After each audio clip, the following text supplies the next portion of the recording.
Hi YouTube. I watched a couple of Diana Davison videos today and I wanted to share some thoughts on them. I'll link them both below. They really struck a chord with me. They resonated with me with some things that I've been thinking of for quite some time, and I wanted to share my thoughts on these. It has to do with the relevance of third wave or modern feminism and sort of what it's dependent on, what its goals are, and how one can counteract it or counterbalance it. And this is the whole idea that third wave feminism is essentially mission creep. That, obviously the earlier renditions of feminism had a very specific set of goals and have been more or less achieved, certainly in the legal sphere. And that in a sort of a desire to remain relevant, there's been a necessity there of mission creep. And of course, I think we all know what that has entailed. We see it all around us, even down to the minutia of trying to control how people use words and banning certain words and things like that, which is essentially thought policing. A word is really just a symbol, right? And there seems to be a crazy notion that if you destroy the symbol, you've somehow destroyed the underlying thought behind it, or that you even have somehow the right to do that. The mission creep is interesting to me because I think it's relative to a lot of other institutions. Say you've got this institution that's designed around research and treatment and eradication of a disease. There comes a point when this institution, this foundation, becomes, in Skynet speak, self-aware, or more importantly, self-important. It gets large enough where the needs of the foundation suddenly have relevance of their own. And this is always concerning to people because when it comes to these foundations, then they actually have mission creep. They actually start to have a need, a self-important need to exist. And one has to wonder what happens to the goal of eradicating the disease, which would essentially mean eradication of the foundation itself. When it comes to these things, and feminism, I think, would be included in that, their ultimate goal should be their own eradication, right? Their ultimate goal should be that they're no longer relevant. That would mean they've achieved their stated objectives.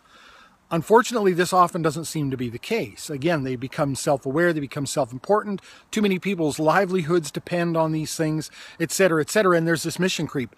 When it comes to feminism, this mission creep has sort of necessitated a bit of demographic creep, I think. So the mission creep has expanded into all these other areas, against war, well, then you're a feminism. Women's rights, well, or then you're a feminist, sorry. Women's rights, interested in equality, well, you're a feminist. Interested in men's familial rights, well, you're a feminist, although the latter, I would say, they pay lip service to. They don't do much work in there, but they've expanded into culture and all these other areas. And then they would say, if you believe in this similar thing that we do, then you are a feminist. So there's this demographic creep as well. There's this need to ever widen the net and pull as many people into it, regardless of their own assertions about their own goals and what they think is important. And Diana Davison was talking about a couple of articles that she was referring to where they were linking this to feminism, third wave feminism, riding the wave of postmodernism. And I can see how that's happening. And this is out of necessity as well.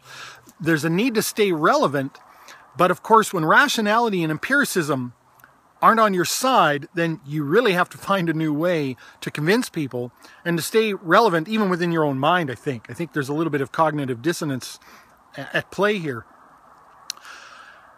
And, to say that, I don't think you can say that postmodernism is anti-philosophical without repeating yourself, right?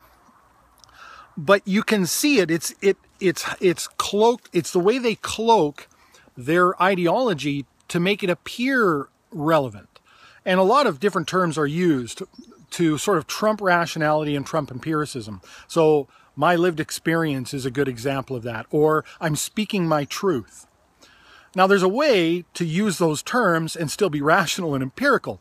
You could talk about, I'm speaking my truth. In other words, I'm expressing my perspective on the world around me. and still be grounded in empiricism and still be amiable to the truth, to being shown where maybe you're factually in error and that you would make an alteration in your outlook based upon that.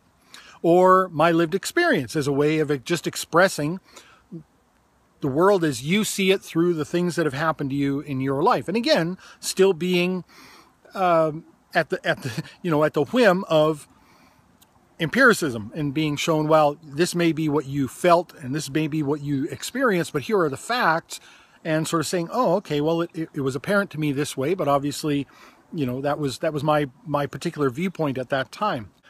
And then there is my lived experience in speaking my truth as a way of actually trumping empiricism and trumping rationality, as a way of saying, no, it doesn't matter what you say, I'm speaking my truth here.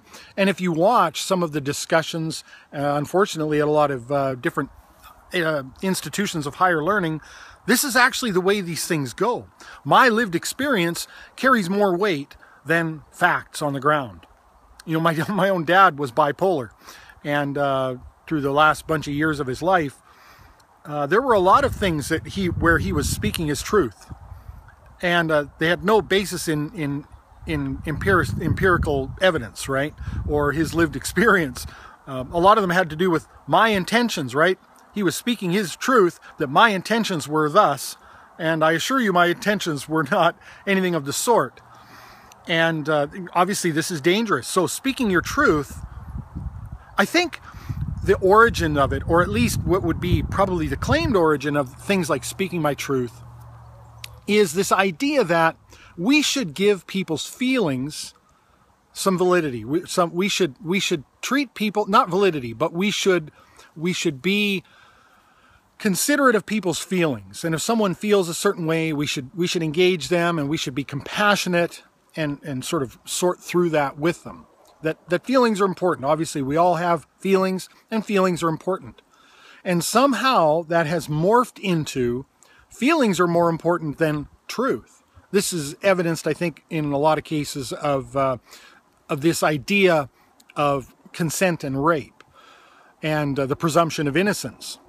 Suddenly, if someone makes a claim, the presumption should be guilt because there's a victim here and the victim's feelings, etc., etc.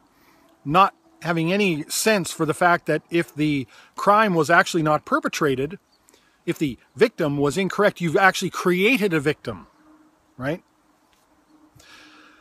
And so again, this is sort of gone from we should take people's feelings into consideration, we should be compassionate with one another, to suddenly feelings trump all. And then this language, this postmodern language, is used to basically sidestep empiricism and rationality and just move right on to the agenda, the dogma. I would paraphrase Anita Sarkeesian here to say that, at one point she was talking, I think, about sexism and misogyny and things like that. And she was sort of saying that, to the degree to which you don't think that you are that way, that's the degree to which you probably are that way. Again, that's paraphrasing, but this is Orwellian language at its best, right? To say that the degree to which you don't think something is true is the degree to which it is true. And not having any empirical data to back up the claim that she's talking about in particular. And so I think there's a lot of this. I mean, it's actually, if you really drill down all the way, it's crazy talk. It's as crazy as postmodernism itself, I think. And I think Diana Davison was right in saying that, you cannot battle feminism, third wave feminism, head on.